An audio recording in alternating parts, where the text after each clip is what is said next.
yaitu bernama Dimas, dan Randy adalah anak Pak Dimas, sekarang sudah kelas 5 SD. Setiap pulang sekolah, ia selalu mampir ke rumah makan untuk menunggu ayahnya. Ayahnya bekerja sebagai pelayan di rumah makan tersebut. Semenjak istrinya meninggal, ia harus mengurus anak itu seorang diri. Sore harinya sepulang kerja, mereka berdua pulang ke rumah. Saat mereka sedang bersantai, tiba-tiba ada seorang wanita cantik datang untuk menagih uang sewa, namanya Linda. Dalam obrolan itu, Linda juga menawarkan kepada Pak Dimas bahwa bulan depan kios baru milik bosnya yang letaknya di pinggir jalan sudah jadi. Pak Dimas sebelumnya pernah bilang kalau ia ingin membuka usaha salon dan sedang mencari kios.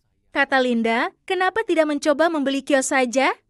Namun sayangnya Pak Dimas belum punya uang. Setelah Linda pergi, Pak Dimas mengukur pakaian Randy sambil berkata, daripada menyewa, lebih baik langsung membeli kios saja. Walaupun gaji ayah kecil, tetapi kalau kita sabar menabung selama 3 tahun, pasti bisa punya kios sendiri. Mendengar itu, Randy pun senang. Sejak awal ia sangat ingin membuka salon. Hal itu adalah impian almarhum ibunya yang belum sempat mewujudkannya. Keesokan paginya saat baru bangun tidur, Randy langsung menghitung hari. Ia tidak sabar untuk segera memiliki kios.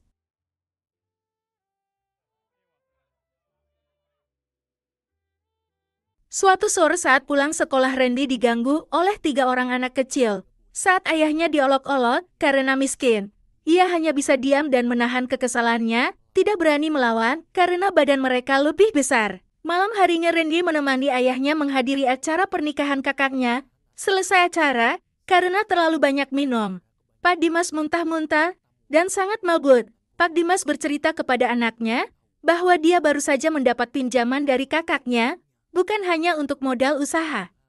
Membeli perlengkapan, tetapi uangnya juga cukup untuk membeli kios. Mendengar kabar itu, sebentar lagi impian keluarga mereka akan terwujud. Besok paginya, saat sarapan, Pak Dimas dan Randy berdiskusi tentang kios mana yang akan mereka beli. Pak Dimas juga akan mencoba bertanya kepada Linda tentang kios milik bosnya kemarin. Saat pulang kerja, karena sebentar lagi Natal, dia ingin membeli sepeda untuk kado Natal Randy, anak satu-satunya. Ketika di rumah, Pak Dimas menyempatkan membaca iklan properti. Dia terkejut saat melihat berita kenaikan harga tanah di koran. Pak Dimas terdiam, dia bingung harus berbuat apa dan bagaimana cara menjelaskan ke anaknya kalau saat itu uangnya menjadi tidak cukup untuk membeli kios.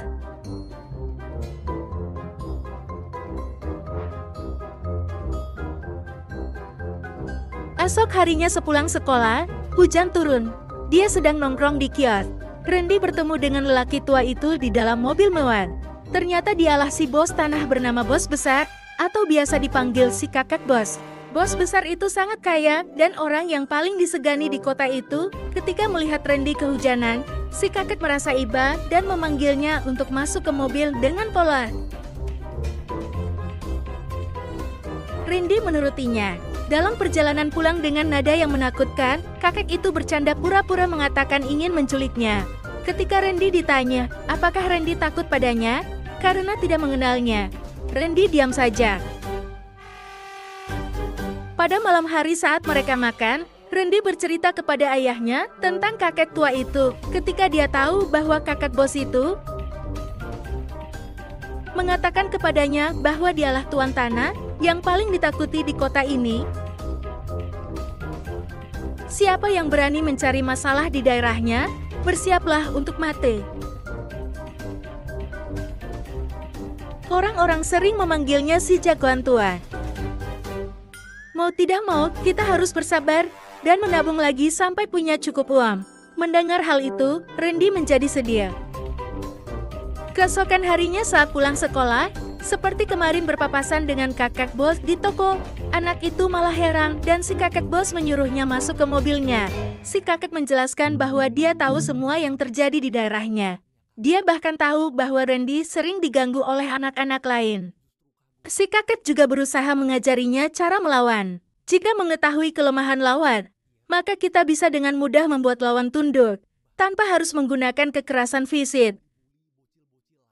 Pada malam hari, karena Pak Dimas belum bisa mewujudkan salon impian mendiang ibunya, Randy menangis sendirian di taman. Tidak lama setelah itu, Pak Dimas datang untuk menenangkannya. Meskipun harus tertunda, ayah yakin suatu saat impian keluarga kita akan terwujud, kata dia. Di akhir bulan, karena cuaca dingin Pak Dimas jatuh sakit. Malam itu ketika Linda datang untuk menagih uang sewa, Randy memberitahu ayahnya tentang kondisinya. Setelah memeriksa kondisi Pak Dimas, Linda kemudian mengajak Randy untuk makan di luar. Di toko bosnya bilang, biarkan dia melakukan negosiasi sendiri. Mendengar permintaan Randy, dia berkata akan mencoba membantunya. Keesokan harinya seperti yang dijanjikan, Linda membawa Randy ke rumah kakak Bos. Dai melihat rumah kakak Bos, semuanya mewah. Randy sangat terkesan. Saat bertemu kakak dan mengobrol, Randy langsung menawar harga kios tersebut. Namun kakek Bos menolaknya. Si kakek berpesan, agar dalam berbisnis jangan sampai menggunakan perasaan empati, hal itu hanya akan menghancurkan kita. Kakek kemudian menunjukkan segelas air kepadanya sembari mengajarkan cara menghilangkan rasa empati. Pertama-tama, minumlah air tersebut.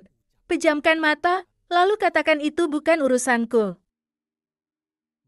Malam itu, melihat Randy dibawa pulang oleh si kakek Bos, ayah Randy menjadi panik karena khawatir.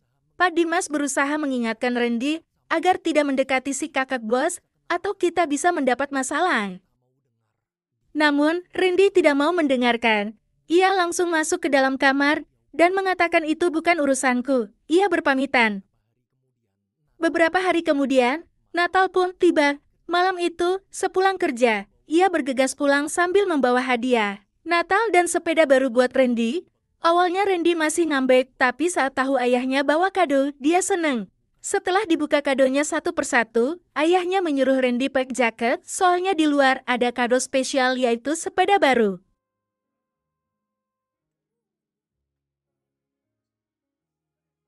Suatu malam di restoran, pas nunggu ayahnya kerja Randy gak sengaja dengar Linda ngobrol sama kompetitor bisnis kakek Bos di balik pintu.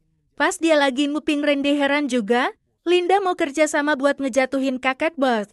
Randy juga sudah mengkhianati dia karena udah nguping sampai gak ketahuan. Saat Randy sedang naik mobil keliling taman, di taman waktu itu ada anak kecil yang sering gebuli Randy. Si kakek si Bos pelan-pelan lewat mereka, setelah melihat ekspresi mereka yang ketakutan. Kuncinya adalah banyak uang orang pasti hormat sama kita. Saat itu dia ingat ketika menguping di toko itu, kemudian dia cerita panjang tentang pengkhianatan Linda kepada kakek Bos. Saat mendengar itu, si kakek kaget dibuatnya.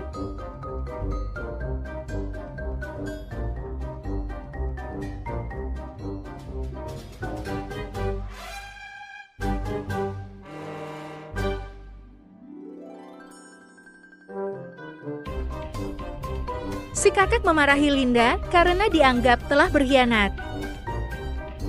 Keesokan malamnya saat pulang kerja, Pak Dimas bingung kenapa Linda ada di depan rumahnya dengan wajah lebam. Pak Dimas menyuruhnya masuk, Linda menangis dan berkata kalau dia baru saja dipecat, padahal dia sudah berusaha menjelaskan kalau itu semua hanya salah paham. Tetapi si kakek Bos tidak percaya. Randy yang ada di kamar mendengar cerita itu, dia merasa bersalah. Keesokan harinya saat Pak Dimas sedang memasak, Randy berkata kalau pemilik toko di seberang baru saja meninggal kemarin. Karena tokonya dianggap angker, mungkin sekarang harganya sudah turun, kenapa kita tidak mencoba untuk membelinya? Tetapi Pak Dimas melarang kita untuk tidak memanfaatkan kemalangan orang untuk keuntungan pribadi. Sebaliknya Randy malah mengatakan bahwa masalah mereka bukan urusan kita. Ayahnya sempat menabok anaknya, kita nggak boleh begitu. Sorenya tanpa persetujuan ayahnya, Randy masih ingin meminta kakek Bos untuk menurunkan harga kios angker itu. Saat menunggu di depan kios, Randy tidak sengaja bertemu dengan 3 orang pengganggu. Dengan percaya diri Randy mendekatinya dan mengancamnya. Jika kalian tidak ingin mendapat masalah, jangan pernah macam-macam dengannya lagi. Semua orang langsung berlarian ketakutan. Karena dia sudah terlalu lama menunggu, Randy memutuskan untuk pergi ke kantor si kakek Bos. Sesampainya di kantor, dia langsung menawar minta diturunkan lagi harganya. Kakek masih tidak mau menjual kiosnya dengan harga murah. Tiba-tiba Randy menangis, si kakek kemudian mengajak ngobrol di kantor. Setelah tenang, si kakek mengatakan dia pernah bertemu dengan ayah Randy saat dia di rumah sakit. Secara kebetulan, si kakek saat itu berada di dalam lift, yang sama dengan Pak Dimas dan istrinya saat itu masih ada. Randy saat itu baru saja lahir, tetapi saat di dalam lift, Pak Dimas tampak berusaha menutupi kebahagiaannya agar tidak menyakiti hati kakek, karena di hari yang sama, ibunya si kakek baru saja meninggal dunia. Meskipun kakek tidak bercerita sama sekali, namun ia sangat peka, seolah tahu apa yang dirasakan orang-orang di sekitarnya. Pak Dimas memang penuh perhatian kepada semua orang. Si kakek hanya terdiam setelah bercerita. Kakek berkata bahwa karakter ibunya Randy dan karakter Pak Dimas sama-sama terlalu peduli dengan perasaan orang lain. Itulah sifat seorang pecundang, kata si kakek. Karena hari sudah malam, si kakek kemudian mengantar Randy pulang. Di jalan si kakek berkata bahwa ibunya dulunya adalah seorang pemulung, tetapi meskipun ia terlahir dari keluarga miskin bukan berarti kita tidak bisa mengubah keadaan. Sejak ibunya meninggal, si kakek Bob tetap bekerja keras dan membuang rasa empatinya. Di tengah-tengah pembicaraan, saat Randy memutar musik di mobil, kakek tiba-tiba teringat masa kecilnya saat masih miskin. Sama seperti Randy, ia selalu memohon belas kasihan orang lain agar bisa mendapatkan tempat tinggal. Setelah mengingat kenangan pahit, karena tak kuasa menahan kesedihan, si kakek menghentikan mobilnya. Si kakek menyadari bahwa dia dan Randy memiliki dendam yang sama terhadap kemiskinan. Kemudian Randy mengatakan bahwa ketika dia dewasa nanti, dia tidak ingin menjadi seperti kakek. Si kakek langsung terdiam. Kata-kata Randy tadi sama persis dengan apa yang dikatakan mendiang putranya sebelum dia meninggal. Pada saat itu, kakek bos itu akhirnya menyadari betapa brengseknya dia. Tiba di depan rumah, sebelum berpisah, si kakek memutuskan untuk berubah pikiran. Dia setuju untuk menurunkan harga kiosnya untuk Randy. Dia berjanji bahwa besok dia akan membicarakannya dengan ayahnya. Randy terkejut di rumah. Dia kemudian menangis sambil menulis pesan di kertas untuk ayah. Pesan itu mengatakan bahwa akhirnya mimpi ibu menjadi kenyataan. Keesokan harinya, sesuai janji si kakek bos datang menemui Pak Dimas. Kakek itu berkata, dia baru saja mengusir keluarga pemilik toko. Sekarang kios itu kosong. Jika mau, Pak Dimas bisa membelinya dengan harga murah. Tetapi Pak Dimas menolak. Sebaliknya, ia memohon agar si kakek untuk membiarkan keluarga pemilik toko terus menempati kios itu. Ia tidak ingin keluarga bersedia, apalagi ayahnya baru saja meninggal. Saat mendengar ucapan Pak Dimas, si kakek tersenyum kagum padanya, sosok yang selama ini dikenalnya, tidak pernah berubah, selalu peduli dengan orang lain. Sepulang kerja saat mengetahui ayahnya menolak tawaran si kakek, Randy marah, lalu kabur dari rumah ke taman. Randy menangis seorang diri. Tidak lama setelah itu, Pak Dimas datang mencoba menenangkannya. Setelah mendengar semua penjelasan ayah, Randy pun mengerti dan mau menerima keputusan ayah. Puluhan tahun telah berlalu, kini Randy tampak sudah dewasa dan menjadi orang yang sukses. Randy kini memiliki bisnis properti, namun tidak seperti pebisnis properti lainnya yang berlomba-lomba membangun perumahan elit. Bisnis properti Randy justru membangun banyak rumah murah untuk warga kurang mampu. Pagi itu saat ia sedang rapat, rekannya protes kenapa setiap kali Randy membangun rumah murah, ia selalu membangun sekolah gratis di dekatnya. Kalau begini terus keuntungan kita akan kecil dan investor akan marah. Ia mendengar ocehan rekannya itu sambil minum segelas air, kemudian Randy berkata, itu bukan urusanku.